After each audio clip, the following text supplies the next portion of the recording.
भगवान श्री कृष्ण ने आज ही के दिन जन्म क्यों लिया, इस दिन आपको क्या करना चाहिए और क्या नहीं करना चाहिए, उपवास करना चाहिए, क्या खाना चाहिए, भगवान को कैसे रिझाना चाहिए, ये सब बता रहे हैं प्रमुख मधु मंगलदास जी।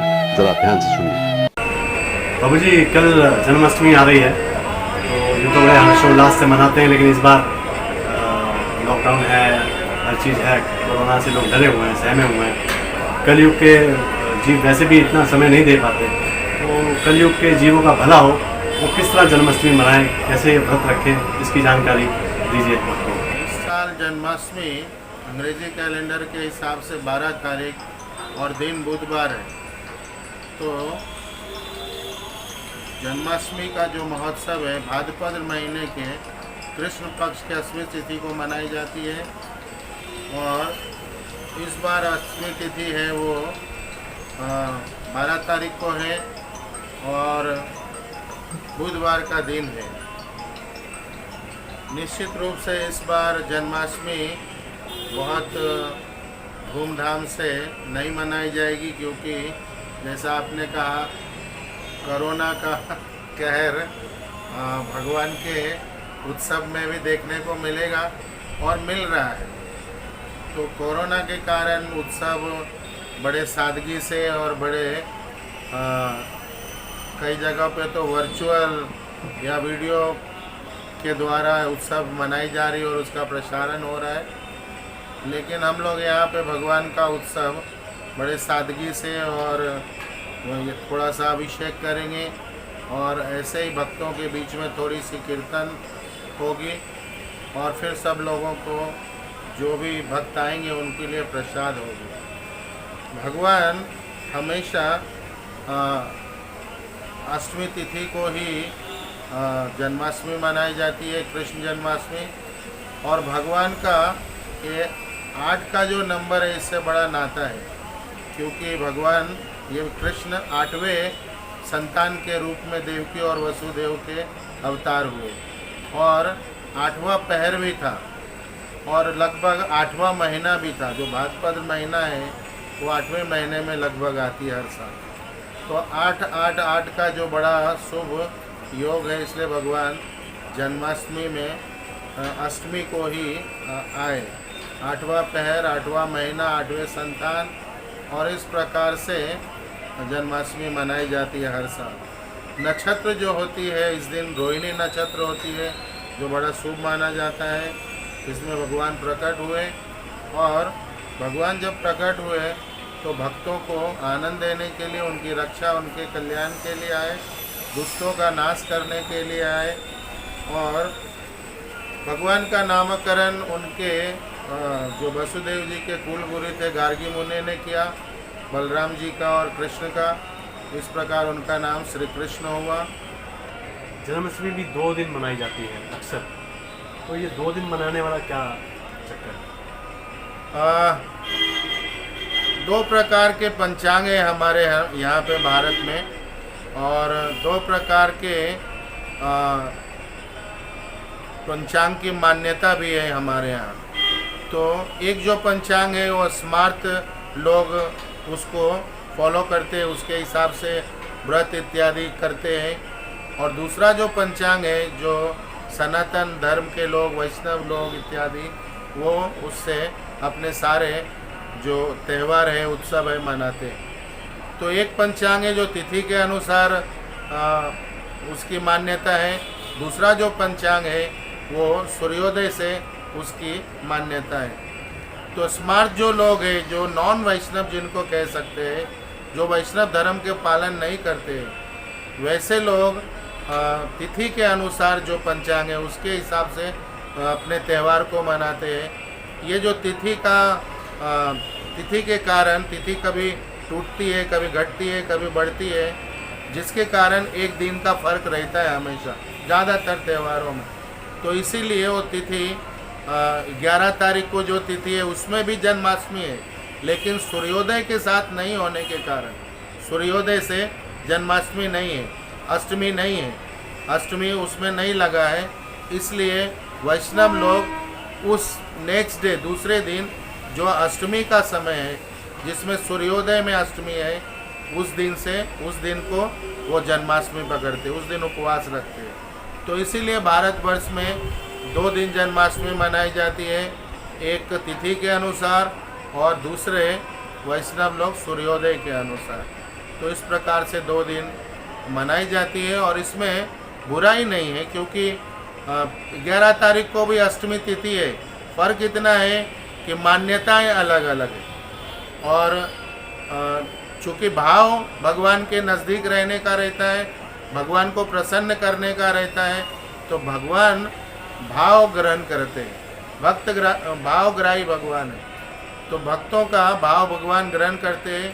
तो 11 तारीख को भी जो लोग मना रहे हैं, मैं उनको शुभकामना देता हूँ।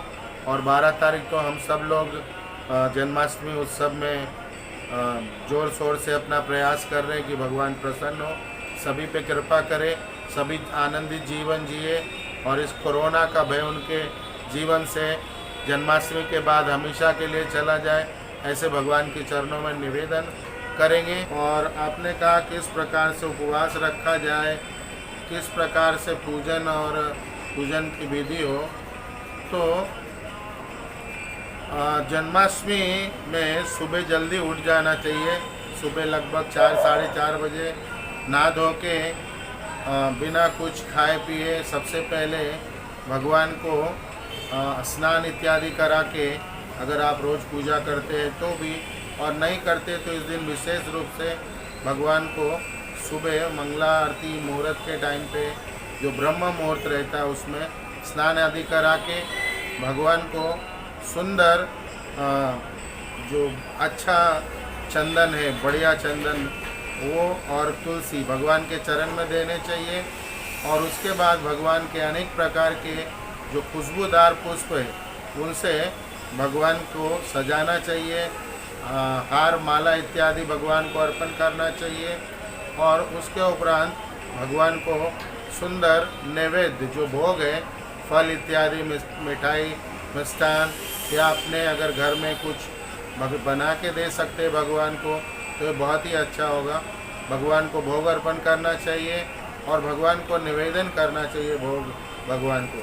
अगर आपके भोग के मंत्र आते हैं तो भोग का मंत्र बोलना चाहिए, और अगर आपको भोग का मंत्र नहीं आता है तो कोई बात नहीं, चिंता की, आप हरे कृष्ण महामंत्र बोल के भगवान को भोग अर्पण कर सकते हैं। हरे कृष्णा कृष्णा कृष्णा हरे हरे, हरे राम राम राम हरे हरे। इस प्रकार से भोग अर्पण करके एक 10-15 मिनट भगवान के पास भोग रखने चाहिए। भक्त लोग 20 मिनट रखते हैं क्योंकि बहुत सारे आचार्य गुरु परंपरा होते हैं, तो 15 मिनट भगवान के लिए, 5 मिनट हमारे गुरुजन आचार्यों के लिए। और इस प्रकार भोग के बाद सुंदर आरती की थाली सजा करके भगवान को आरती करनी चाहिए। घी के दिए, सुंदर जो हमारे अगरबत्ती है या फिर धूप है, इस अनेक प्रकार के पुष्प, शंख, जल इत्यादि से भगवान के आरती उतारने चाहिए, आरती करने चाहिए। अगर आपके पास मोरपंख चामर है तो भगवान को मोरपंख चामर खिला के भगवान को प्रसन्न करना चाहिए। आरती के उपरांत आप अगर घर में है तो जप कीजिए भगवान का, उस दिन ज़्यादा से ज़्यादा जप करना चाहिए। उपवास का वास्तविक अर्थ होता है, उप का अर्थ होता है निकट और वास का अर्थ होता है वहाँ रहना। तो उपवास का सार्थक अगर उपवास को करना है तो भगवान के निकट रहना चाहिए। इसलिए आसपास में कोई कृष्ण मंदिर है, राधा कृष्ण, या कोई जगन्नाथ जी का मंदिर है, तो वहाँ पे आप जा कर के भगवान के पास जप करना चाहिए हरे कृष्ण महामंत्र का। इससे भगवान अतिशय प्रसन्न होते, भगवान का दर्शन करते हो, भगवान का जप करना चाहिए। हरे कृष्णा कृष्णा कृष्णा हरे हरे, हरे राम राम राम हरे हरे। इसी मंत्र का निरंतर जप करना चाहिए। और मैं तो कहूँगा, आपसे निवेदन करूँगा सभी से कि कम से कम 16 माला जप करना चाहिए, कम से कम, जिसमें लगभग 2 घंटे लगते हैं। और ज़्यादा से ज़्यादा इस दिन 64 या 108 माला करना चाहिए। भगवान बहुत प्रसन्न होंगे, आपके अनेक अनेक जन्म और जीवन के पाप नष्ट होंगे और आप पे भगवान हर प्रकार की कृपा करेंगे, चाहे वो भौतिक हो या आध्यात्मिक, जो भी आपकी इच्छा है भगवान उसको पूरी करेंगे। तो इस प्रकार से मंदिर जाके जप करना चाहिए और उपवास जो है वो पूरा निर्जला करना चाहिए। कम से कम अगर आप रात के 12 बजे तक नहीं कर पाते हैं तो कम से कम दोपहर के 12 बजे तक निर्जला करने चाहिए। और उसके उपरांत अगर आप रह नहीं सकते हैं तो आप जल पी लीजिए, आप कुछ फलाहार कर सकते हैं, कुछ जूस पी सकते हैं।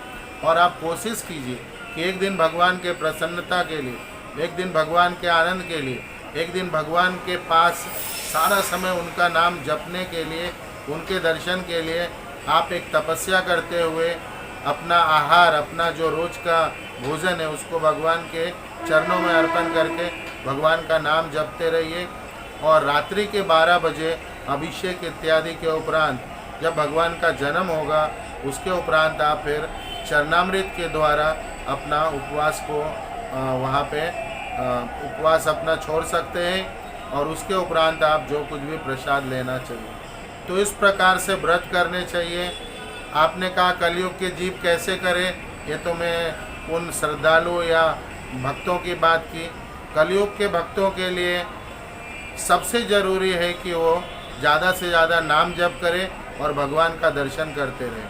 उपवास यथासंभव कर सकते हैं, जल लेकर के, फल लेकर के, जूस लेकर के या कुछ उपवास का जो प्रसाद होता है, वो भोजन होता है, ग्रहण करके कर सकते हैं। लेकिन नाम जप जरूर करते रहना चाहिए और बड़ा आसान है, कहीं भी बैठ के कैसे भी कर सकते हैं। हरे कृष्णा कृष्णा कृष्णा हरे हरे, हरे राम राम राम हरे हरे। प्रभु जी, कुछ भक्तों की जिज्ञासा है कि रात को जब भगवान का जन्म होगा उसके बाद उनको उनके नए वस्त्र पहनाने चाहिए, उनको फिर से उनका अभिषेक करना चाहिए, उनको क्या भोग लगाना चाहिए क्योंकि वो उस दिन पैदा होते हैं, तो वो भी थोड़ा बताइए कि कैसे। हाँ, निश्चित रूप से भगवान का जब जन्म होता है, अभिषेक के टाइम पे भगवान को, अभिषेक के समय भगवान को एक मलमल का कपड़ा पहनाया जाता है और जनेऊ इत्यादि भगवान को जरूरी है, पहनाए जाते हैं। उसके बाद पंचामृत से अभिषेक होते हैं, दूध, दही, घी, शहद और शक्कर रहता है, इससे पंचामृत से अभिषेक करते हैं। अनेक प्रकार के फल के जो जूस है, रस है, उनसे भी अभिषेक करते हैं। अनेक प्रकार के जल, समुद्र का जल, जमुना जल, गंगा जल, गुलाब जल, जो केसर का जल है, अनेक पवित्र नदियों के जल, सरोवरों के जल से भगवान को स्नान कराने चाहिए। स्नान के उपरांत भगवान को फिर सुंदर अच्छी तरह पोंछ करके, भगवान को स्वच्छ करके सुंदर नए वस्त्र पहनाने चाहिए। ये सब तैयारी पहले से कर लेनी चाहिए। और इस प्रकार से जब आप भगवान को नए वस्त्र पहनाते हैं, फिर नए भगवान को जनेऊ इत्यादि पहना करके सुंदर पुष्पहार पहनाइए। और इसके बाद भगवान को पुष्प से अभिषेक, फिर से पुष्प भगवान को अर्पण करिए। और फिर भगवान को कुछ भोग जो आपने या 56 भोग लगाए हैं या मिठाई, मिष्ठान इत्यादि जो कुछ भी आप विशेष रूप से लेकर के आए, भगवान को भोग दीजिए। और फिर से एक बार भगवान की आरती उतारिए। और आरती के उपरांत अगर आप आरती के साथ साथ अगर आपके साथ कुछ भक्त है तो सुंदर कीर्तन गान करिए महामंत्र का। और इस प्रकार से आरती करने के बाद आप फिर भगवान को निवेदन करके प्रसाद ग्रहण कर। हमारी ये रिपोर्ट अच्छी लगे तो हमारा चैनल लाइक कीजिए, सब्सक्राइब कीजिए, शेयर कीजिए।